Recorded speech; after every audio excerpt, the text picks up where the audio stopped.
Ahmedabad ગ્રામ્યના Changodar police station વિસ્તારમાં હત્યાનો બનાવ. સાણંદ તાલુકાના સનાથલ ગામે હત્યાની ચકચારજનક ઘટના સામે આવી છે. ક્ષત્રિય સમાજના એક યુવાનની કરપીણ હત્યા. ચાંગોદર પોલીસ સ્ટેશન હદમાં આવતા સનાથલ ગામે યુવાનની હત્યા. મળતી માહિતી મુજબ 2 દિવસ અગાઉ લગ્ન પ્રસંગ દરમિયાન કોઈ બાબતે બોલાચાલી અને બબાલ થઈ હતી.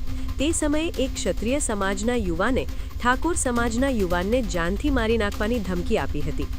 દેવેન્દ્રસિંહ ભારતભાઈ ચૌહાણ નામનો યુવાન ઠાકોર સમાજના યુવાનના ઘરે પહોંચ્યો હતો.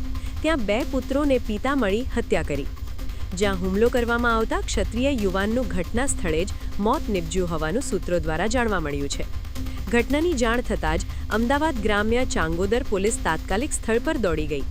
ચાંગોદર પોલીસ દ્વારા હત્યાનો ગુનો નોંધી તપાસ શરૂ કરવામાં આવી છે, તેમજ આરોપીની શોધખોળ હાથ ધરવામાં આવી છે.